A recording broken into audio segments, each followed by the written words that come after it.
Meeting to order at 7 o'clock.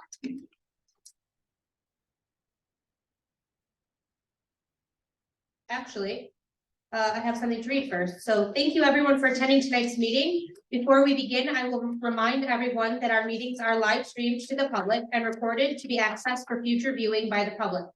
Your conversations while at the meeting may be picked up via the microphones used to record the board discussions during the meeting.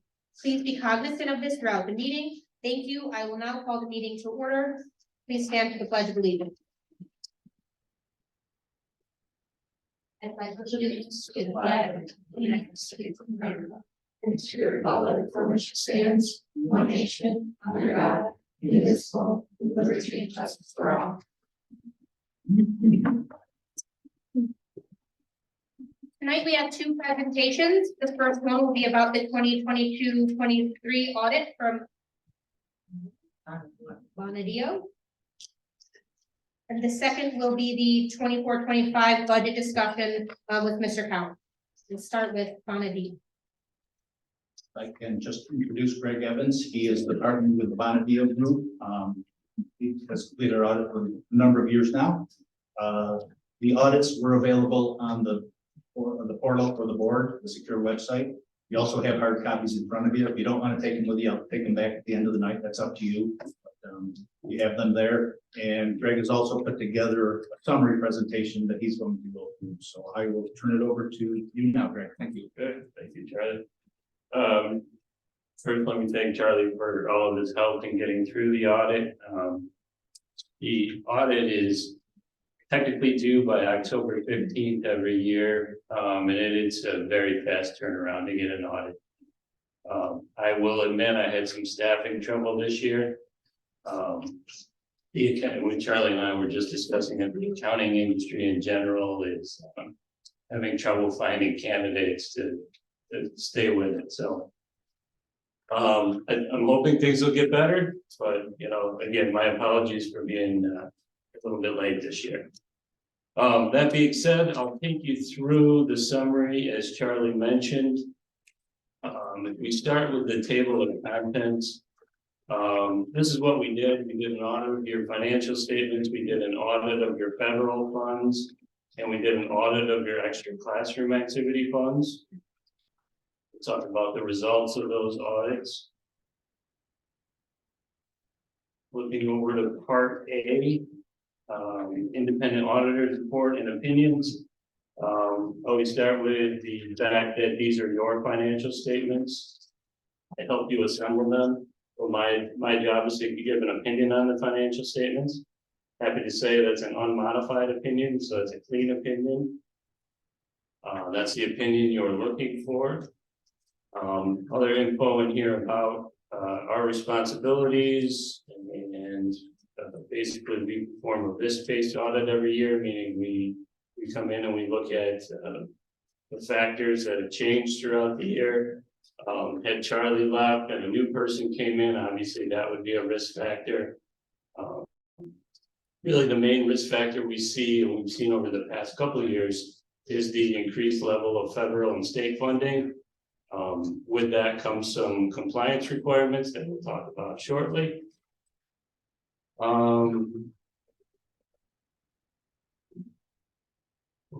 Skip a couple pages here and again the required communications. Big thing to point out is there were no proposed audit adjustments. What that means is we didn't find anything that we had to adjust, meaning the numbers you've seen throughout the year are the numbers that appear in those financial statements. May not seem like a big deal, but certainly we've done a lot of audits, not here, where we've made 20, 30, sometimes even 40 adjusting journal entries. You have to really call into question a couple things there. Again, are you making decisions based on correct numbers? In your case, you are, because again, we've done our work, no journal entries. Also required to point out, no disagreements with management, at least to my knowledge. I think Charlie and I agreed on everything when we came to a good place here. Financial statement highlights. again, your financial statements, I always like to point out a couple of things that I think are worth noting.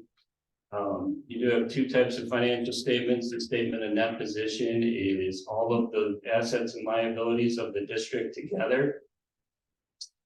That includes your long-term assets, your long-term liabilities. Really a couple things to point out here, your ERS pension liability and your TRS pension liability.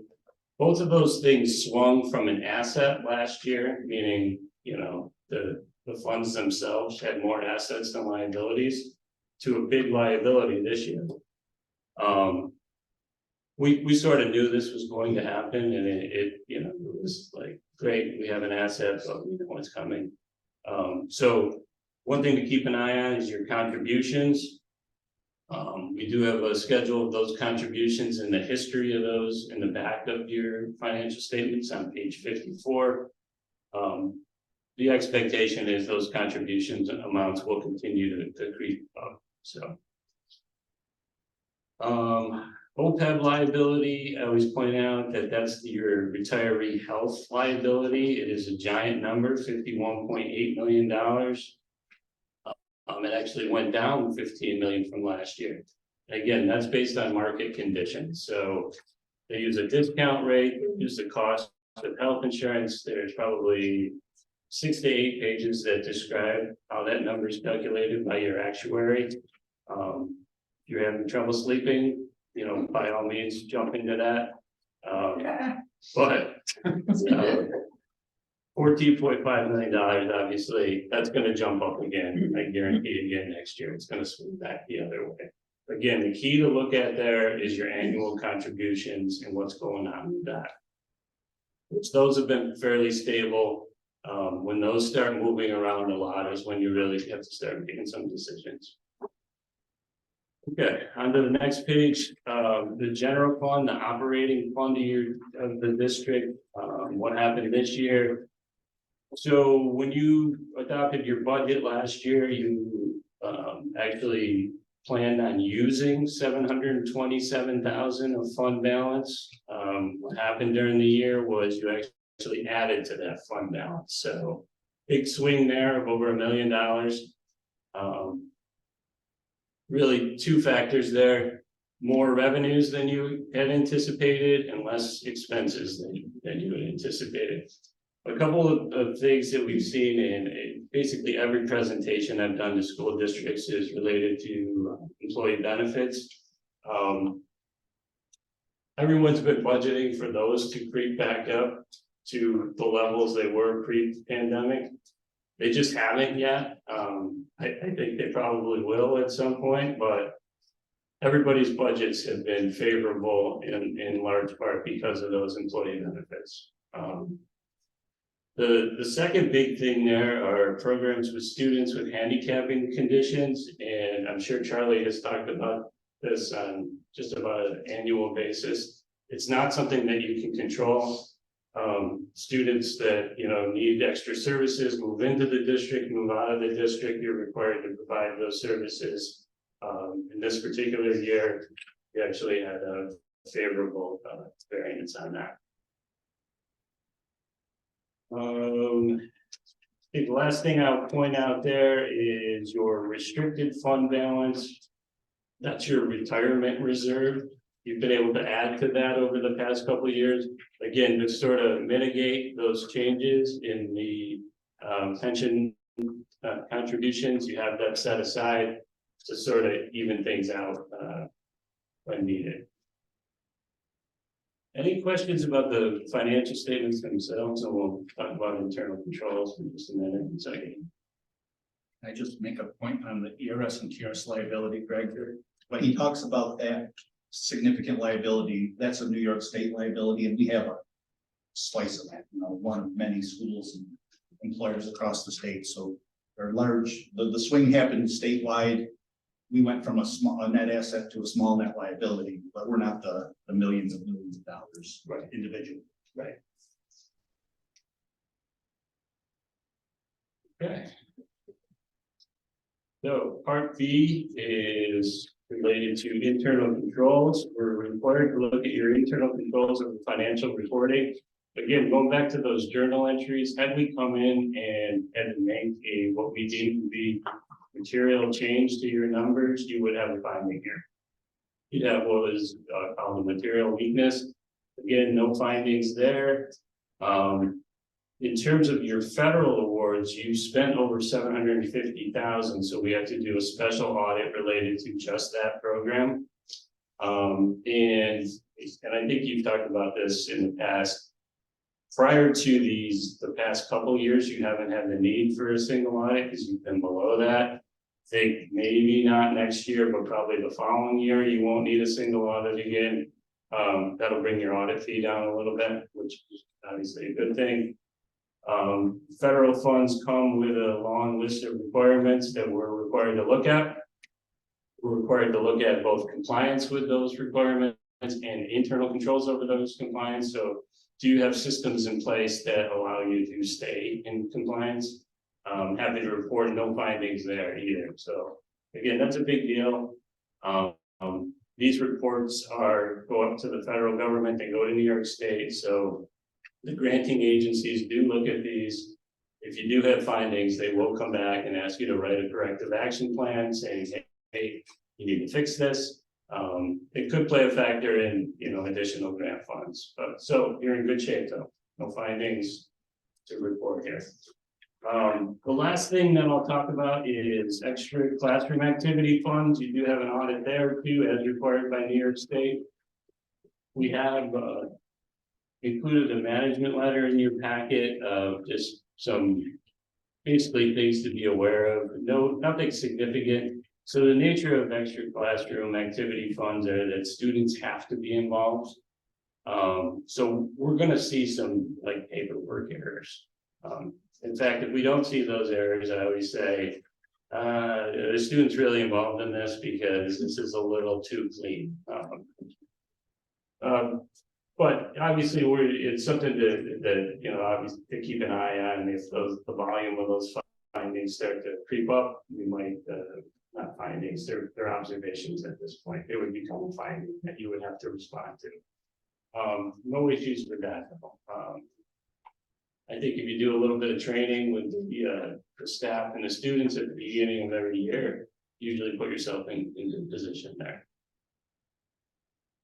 That's Cheryl Tibbetts and Cheryl Richards in the middle school. They fear the auditors, so they make sure that they get the students tracked down and everything as well as they can in place.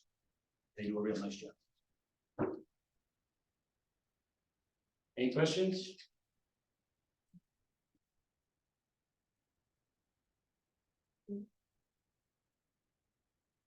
Okay. Thank you. Nice. Yes. Right. Good. Thank you Thank very you for much. your time. Thank you. Thank you.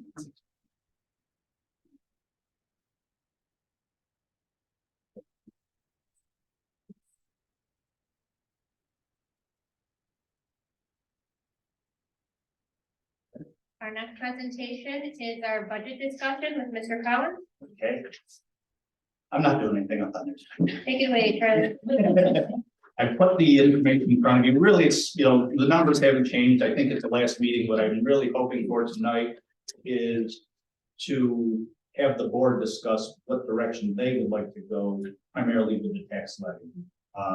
So the presentation that you have in front of you, the first couple of slides are what we had talked about the last two meetings, actually. If I've rolled over the budget, I've continued to look at it, updated even a little bit more today. Right now, it's still pretty consistent, meaning that with the numbers that we had, not knowing what state aid will be, not really looking at any adjustments to our expenditures to kind of keep the program we have. And if state aid does come in at $15.5 million, we would be looking at about a $1.2 million tax levy or a 14% increase. And we know that that's not acceptable to anyone. With the budget for next year, we are bringing in some expenditures that have been paid for with pandemic grant monies up until this year. On page 4, I've talked about them again. It's about $318,000. There are 4 positions in the district, as well as some other programs with BOCES and others that make up that $318,000. So that money, which was not included in the general fund, including this year, next year will be pulled in. So that $1.3 million increase, or $1.2 million increase, part of that is here's $300,000 more that's being added to your budget for 2024-25. So the next thing I want to talk quickly about is our fund balance position. You know, Greg did mention that we were positive again for the 22-23 school year. You can see on this, the line graph there that our fund balance has improved since June 30th of 2020, where we were at about 1.4 million. We're now at about $3.1 million. That was all planned with the pandemic funds. I don't know, you know, we can go back and look at the presentations, but we certainly understood that we were going to hire some people to assist the students with the gaps in their education that were created by the pandemic. But we were also hoping to and planning to put some of that money in the bank so that we would have that available to us after the pandemic fund grants ended, which will be really at the end of this school year. So the point that we're at $3.1 million, I don't expect to see that trajectory to continue after, and even this year. I think we're very tight for 23-24 this year that we're in right now. One of the grants ended this past year. The last one will end at the end of this coming school year. So I'm hoping, you know, that maybe stays around the 3.1, 3.2 million at the end of the 23-24 school year. But from there, that extra funding goes away and it'll start to flatten out and probably, unfortunately, depending on the decisions that are made, start to go in the wrong direction, decrease in future years. And that's a difficult and dangerous position if it's a planned decrease to fund balance. Some things just happen. There's going to be emergencies. There's going to be unexpected expenditures that do happen. And that's the reason that you do have that money there, to be able to handle those unexpected expenditures during this particular year. So there you can see what's happened to our fund balance over the past decade. And on the next page, and I've shown this in past years as well, you know, though ours has improved, other school districts have as well, their fund balance. And you can see we're still near the end of the line. There's one district of the 12 in our component BOCES, and then I've also included the other neighbors on the Herkimer BOCE side, Mount Markham and Frankfurt Schuyler, in this bar graph as well. But we're at about 12%, 12.6% of our budget is held in fund balance. So though it's an improvement over where we've been, and if you looked at it solitarily, you know, individually, you would think, well, we're doing really well, but we're still not caught up with a lot of the neighbors that we have. So for fund balance, that's kind of where we have gone in recent years. And then the next slide is where I really want the board to take the discussion over.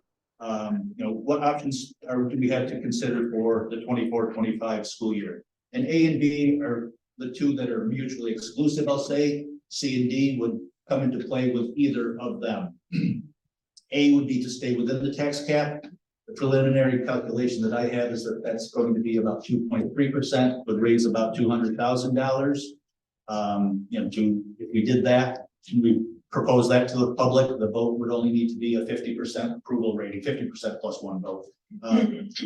If we decide to exceed that 2.3% or whatever the final tax cap calculation number is, and let's say it's, you know, 2.3 to 2.5%, but it's not going to be 5, 6, 7%. If we do decide to exceed that, that's a decision the board would need to make early on. The vote would then require 60% approval from the vote, those that do vote. And just keeping in mind that every 1% generates about $86,000 of additional revenues. Those are the two options for the tax levy, obviously. And then beyond that, whatever direction the board takes that there, we will make decisions and have discussions about, do we want to use some of that fund balance? In my opinion, that's a very difficult and dangerous position to take. You say we're going to take $200,000 or $300,000 a year just to balance our budget, you know, and you rely on that, you start to see that finite resource erode very quickly.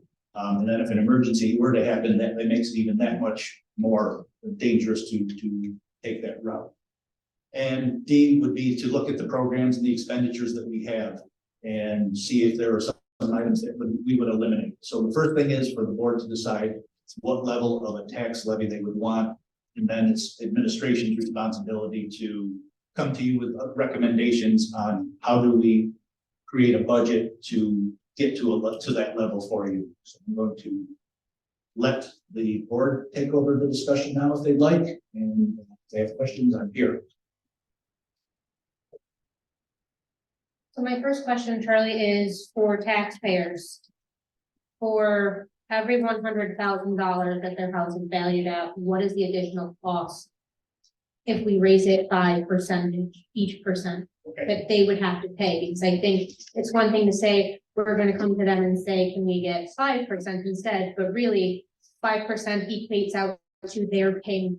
Right, yeah. So if we went at the tax cap, the increases would be between, let's say, $60 and $90. So that's a 2.3% increase. So let's say every percent would probably be between $30 and $45 For 100,000? for a $100,000 home. Yes, yes. So $100,000 home. You know, we don't know, equalization rates change every year. So if everything stayed exactly the same, we went on 14%. A person living in Paris, their bill would go up about $350. A year. That's the 14%. If we went to the 2.3%, I think it was $57 or something like that I've done the calculation for, and we'll go over that stuff in more detail. You know, here's what it is up through, but absolutely, that's an important piece to it. And I can provide those numbers next meeting.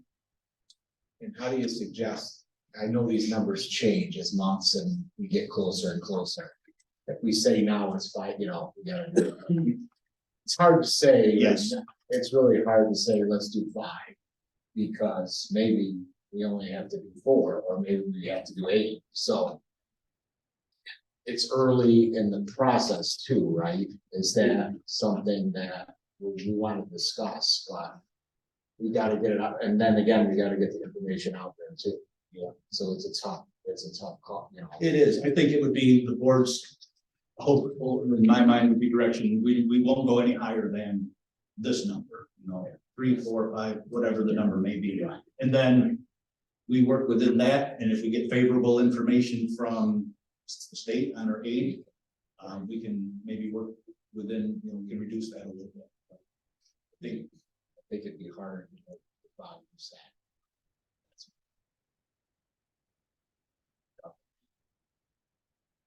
I would like to go higher than that, but then again, I think our colleague Tony, I know he's very hesitant to 8%. You know what I mean? Last year we thought, this year, you know, we were talking like we didn't do any increase last year. And maybe, my opinion was maybe we should have did some kind of increase last year, so this year wasn't as bad. We didn't do that.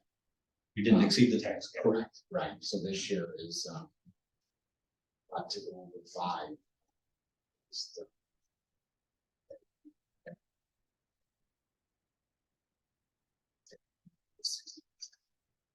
60%. Let's talk about the money we need to keep. There's the big 4 I call them. There's 4 positions that we need to keep. As far as I'm concerned, we're talking about reading teachers. right? Help me understand. Math, AIS position and elementary guidance position. Yes. So that's 4 pretty vital positions. Our reading score, all of our scores have been improved drastically with these positions, correct? Including guidance counselor. And we all know they're doing more than guidance counselor. We need 8% to keep those, is that correct? Just an approximate number, what do we get? Yeah, you know, that's 320,000, let's say Sure. 80,000, that's 4%. So I'd say if we were at 2.3, we would have 4%, let's go to 6.5%, somewhere in that range to cover those positions. And that's a little high, but somewhere in 6.5%. And so if we're doing 6.5, what is that costing somebody if their house is, how about a $200,000? Yeah, so if 2.3% is $75 for the home, let's double that to 4.6. Okay, That's triple it, you know, we're talking $200 for $100,000 home, So 400 double that, yeah. for over the year, over 12 months. Yes,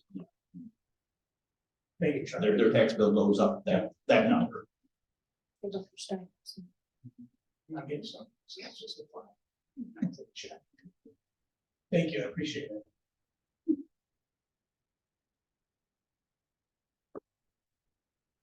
So now that as Mr. Cowan said, it's up to the board to determine, and we're not gonna decide that tonight, but what percent you're comfortable going, it's up to you else's motion. It's my understanding, you know, that you're meeting with the leadership to look at certain positions and kind of what we can. We have. Part of those discussions, that's already with Mr. Cowan. And we need to look through everything before we put this burden on taxpayers, you know, make sure there is no waste. There, we need to go line item by line item. Before, Agreed. I mean, as I said, we have to just realize, you know, it may be incumbent on us to make some cuts too. I mean, it's not fair. I mean, something we have to look at.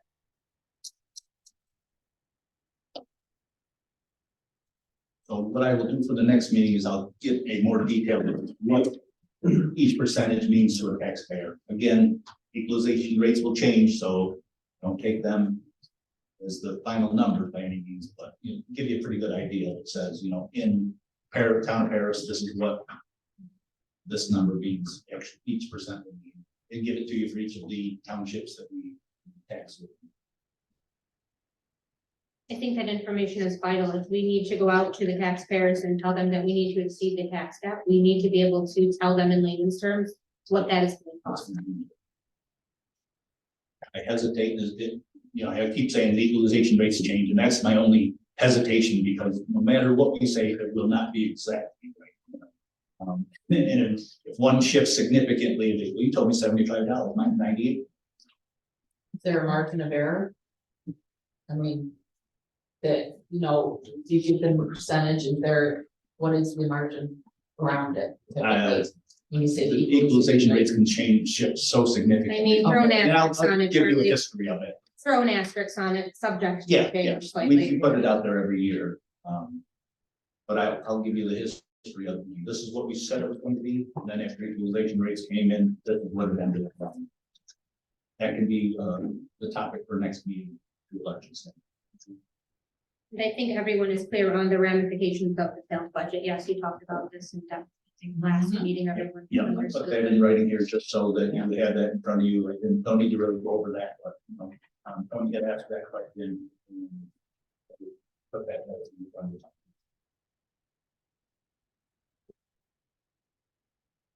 That's all I have. Thank you. Thank you, Charlie. Thank you.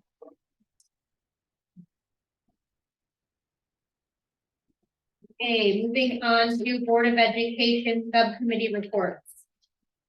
So for the School Boards Institute, Mr. Nicotera and I attended a working through meeting at OHM-BOCES a few months ago. And again, the topic of conversation was funding for electric school buses.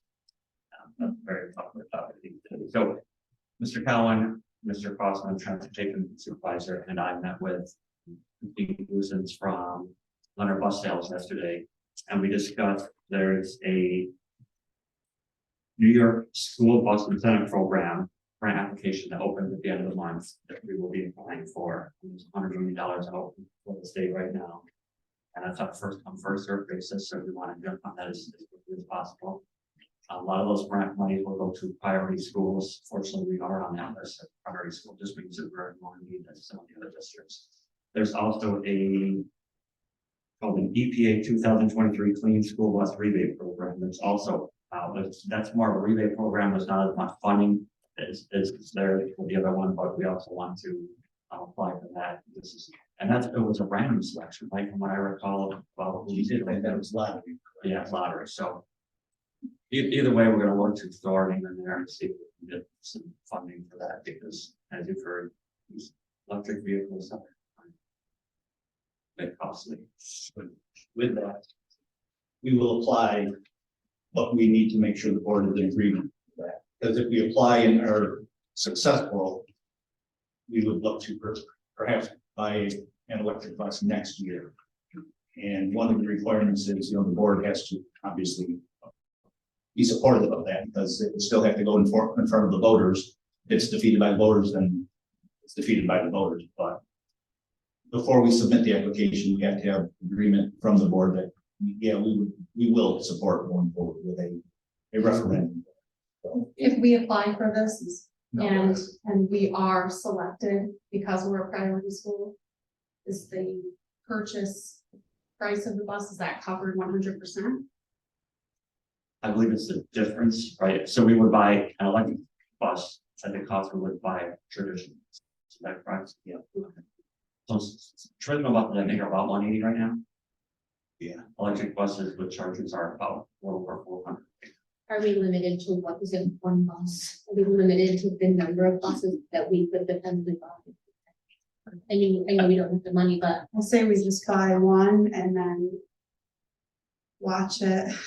I think it depends on, Watch it not. I think it depends on which brand might be successful. Or even successful either. But, and I just want to remind everyone that the mandate, I'm sure everyone has heard this before, the mandate is that by 2027, all new buses purchased are EVs, well, non-emission buses, so. And by 2035, the whole EV bus fleet is supposed to be. I guess there's no choice to start sooner than later, obviously. So we have enough better. Yeah. And it's funny that we have to kind of prove that, it's kind of mandated, so. You know, what are we approving? Approving something that we have to do. like resignations. Well, it's just a little bit of early stuff, though, because in 2027, we have no choice, but right now, we could. So Yeah, I find that interesting. Right, because- But right now, we're purchasing something, right, and the technology isn't gonna be where it needs to be anyway. So I'm not going to give the political point of this, I'm not going to, my question is the consequence, so. People vote no, it's too bad, you're paying for it anyway. Now John Conglomerate is gonna come in and make us finance it. Great. I don't know if anyone knows this or not, but New York State just turned down, they wanted electric snow plows, that's out. They're going back to diesel snow plows. And that's a fact, that was just something that they had discussed, so if they're gonna go to, they did a study and they rolled out electric snow plows. And that's probably somewhere in the city.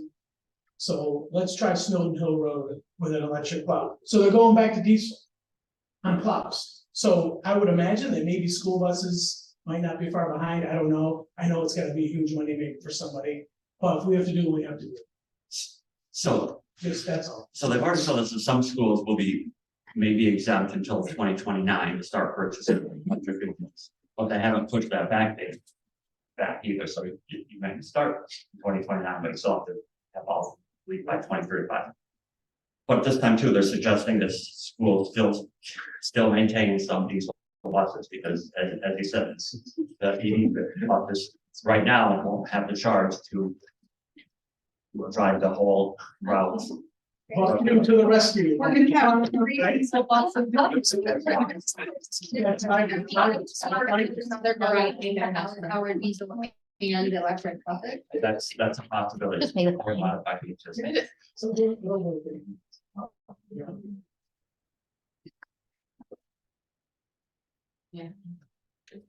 But these discussions, I mean, the questions you're asking are the same ones that everybody's asking across. There's no answers, and I don't expect answers, I just, we're all like, we're all on the same page. So that was the SB, I guess. Okay, wonderful. And on the policy committee, I'm hoping to have very quickly have this meeting with this elected date. We said December, yeah, so Are we good with it for the next meeting? Policy meeting? I'm gonna say yes. Okay, what time? Okay, perfect. Thank you. Superintendent's report, that's still you, babe. That's still being our lot to report on Thursday. So last week we had Friday off to honor Veterans Day. So on Thursday, the elementary school hosted an all-school assembly to honor our veterans, and you were there. I was amazed. So they brought in the armed services, individuals, representatives, one branch at a time. So Mr. Lorchowski was there with a small group and they played the theme song from each branch. And so that's got goosebumps going. And then once they're all seated, then there were some speakers, some individuals, some students spoke, they read poems, they sang songs. And then at one point, I think it was the third grade group stood up and started singing songs. And then the whole student body stood up and started singing, and I'm telling you, that gave me chills. And so I was talking to some of the staff, and they were in tears. They said, "This is the one that makes me cry every time." So it was very touching. It was just an awesome dedication to those servicemen in that service. So I'm glad to be there and thank our service individuals. On the weekend on Saturday, our girls varsity soccer team, I'm sure you know, they played in the state Final Four. They had a hard-fought game. They did not win, but that they made it. They lost to the eventual co-champs. So, but they had a great season, a lot to be proud of. On that same day, Alex Keller ran in the state championships. He finished 33rd in the state, but he did lead Section 3 to a title in the state. So, kudos to Alex Keller on there sitting front and center in the audience. Well, center, front row. Wizard of Oz musical that we mentioned earlier, so that was a managing success.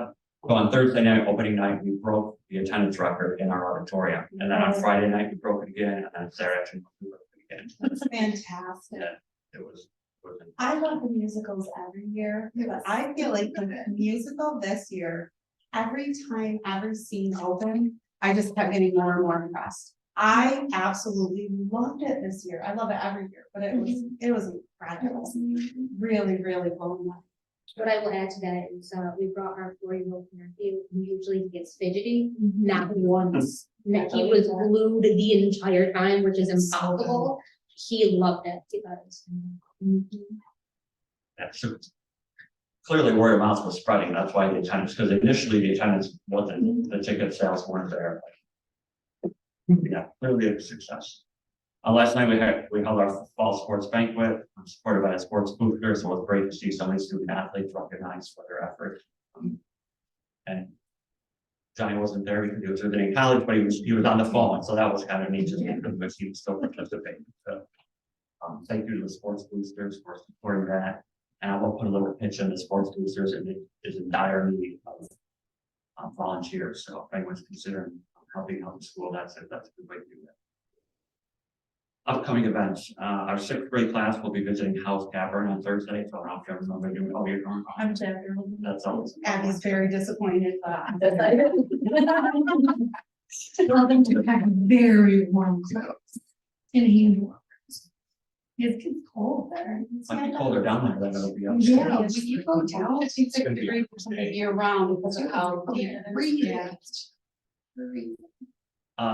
This week also will conclude our first marking period at the middle school and high school, so report cards will be sent home.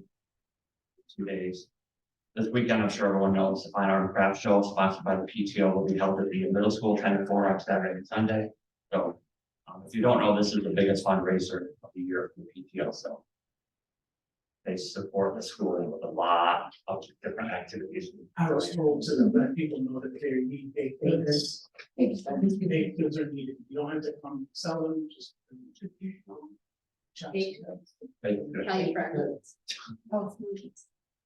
And then lastly, we will be conducting our go home early drill on Tuesday, November 21st. We always do that the day before the Thanksgiving break, so the students are sent home 15 minutes early. It's just a drill in the case of emergency. Plan on how we could send students home for our very that is all. Okay. Item 6, old business. Do we have any old business? We do have a couple, I mention this every time, we're still working with Josh, our graphic designer at BOE, on materials for our ER launch. And as the board saw, I recently showed you what the new letterhead and our business card will have, so we're very excited. Some of the sports gear that we just ordered from the fourth versus game and looks pretty sharp, so individuals are excited every time. Cool new mascot with. And lastly, at the last meeting we talked, we approved, I always find that humorous that we approved resignations when they happen, but we approved the retirement of Darlene Hutchinson who is here tonight. So we just want to take one final opportunity to recognize Ms. Hutch. I know when we, discussed her department at the last meeting, several of you commented because you had students that went through her class and discussed how impactful she was on your students and your children. So Ms. Hutch, we just want to thank you again for your many years of service here. And she's not only leaving a legacy through her instruction, but she's leaving her son here, who, as you may recall, was Brent's tenure recently. From what little I've already seen, he has just as much impact on the student body at the high school as she does at elementary and elementary school, middle school. So we've been blessed to have both now for a while, but Ms. Hutchinson, congratulations, thank you for your time and best wishes to Yes, you. thank you for your service. Thank you. It's been wonderful. And New news, okay, new business. I'm going to read items 7.1 through 7.21. 7.1, approval of the audit report for the 2022-23 year. 7.2, appointment of substitute teacher. 7.3, appointment of substitute teacher. 7.4, appointment of substitute teacher. 7.5, appointment of substitute teacher. 7.6, appointment of a substitute school bus attendant. 7.7, appointment of bus driver. 7.8, request to create substitute building maintenance mechanic position. 7.9, resignation. 7.10, disposal of surplus items. 7.11, approval of extension of external clinical agreement between Utica University and Sauquoit Valley Central School District. 7.12, donation approval. 7.13, resolution authorizing participation in cooperative energy purchasing service, which is NYSMEC, for electricity. 7.14, resolution authorizing participation in cooperative energy purchasing service, NYSMEC, for natural gas. 7.15, additional athletic appointment. 7.16, acceptance of tax collector's report and also tax collector's report of uncollected taxes. 7.17, policy updates. 7.18, approval of minutes of the October 24th, 2023 meeting. 7.19, treasurer's report of balances, October 31st, 2023. 7.20, resolution authorizing payment of bills approved by the claims auditor. 7.21, committee on special education and committee on preschool special education recommendations. Are there any items that anyone would like to pull for discussion or question?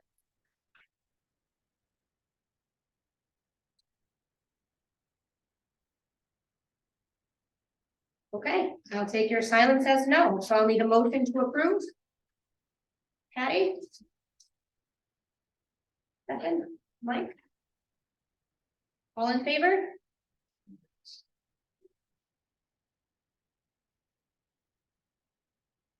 Item number 8, miscellaneous topics. I do have a question. And I told the board before, make me a reference to last question from the board, but I really don't know.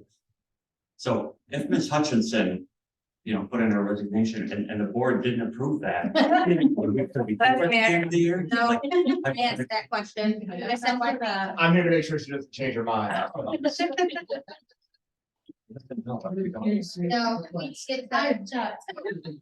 a formal process, but you can't say no, because I did ask. I was like, if I said no, I don't want to, we have to do that. I tried. We were told to stay here. I tried 5th grade students, I tried. Can't make them stay. Okay. Before I'd ask, we had brought up, a question that a member of the community had asked me about the top 10. Did we ever get any information about whether or not we are still recognizing the top 10 academic students for our school district at graduation, or are we not? At least this year. Yeah, nothing has changed and nothing will change until the board is part of that conversation. Okay. Okay. Absolutely. Just we need papers. Well, you're retired. There you go. Look at that, Mike. Are there any other miscellaneous topics? No. Okay. We will move on to public to be heard, but before we open the floor to the public, I will read a brief statement. Put my sheet over. Dear members of the community, thank you for attending tonight's meeting. Prior to opening the floor to the public, we ask that you please keep in mind the following. Public to be heard is intended solely as an opportunity for the community to voice their opinions and their concerns. Comments should be related to the district and or tonight's agenda. Matters involving specific individuals should be addressed in a private setting with appropriate school personnel. The Board of Education policy prohibits parties from participating in immediate dialogue. Therefore, we are not able to answer questions or enter into an active conversation. The Board of Education will review all materials presented and respond if needed in a timely manner. Public comments will be limited to 5 minutes. We genuinely value and appreciate all input and support from this community. Thank you for your understanding. I will now open the floor for public to be heard if there's anyone here who would like to address the board. And apologize for everyone having to listen to me speak. Okay. If that is it, we have executive session. Yep. Tickets. What I'd like to do is that's the fixed one. Everyone have a ticket? Looks like there's some faces out there, Dave, that look confused about tickets. I'm gonna say, no, not everyone has tickets. Anyone need tickets? Speeding tickets, parking tickets, concert tickets. Take a ticket before we go. He gives the gift out. What's the gift they want? Gift cards. Oh, yeah, I did, I read about that. So we give her.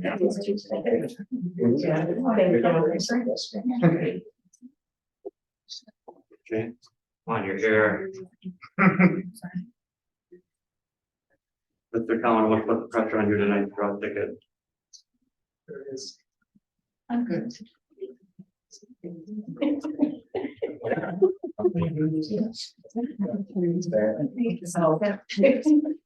Never went up against me, so you might have. So the first recipient will receive a $10 Ronde's Pizza and Restaurant gift card.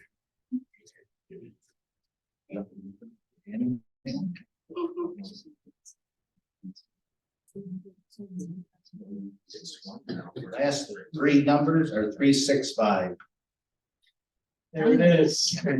Yes, my flag, hold on, we might, you know, go to the board and we can work it out. Thank you. Well, be your son, he's like. $10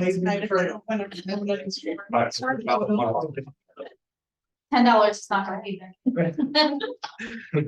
Advice you have to use. 363. There it is. All right, and we've got. $10 to get you in the door and then you buy more. Peter Carlin got it done that. I'm like really good at this. But yeah, I'll pick this ticket. This ticket says. Darlene Hutchinson. Okay, we'll do it the right way. 339. Oh, look at that. Thank you, I appreciate it. All right. We have an executive session. Yes, we should discuss personally. Okay, so we have an executive session to discuss personnel matter. With that, the board will enter into executive session. I call the time. 7:49 p.m. Motion to join executive session. Steve and Ted.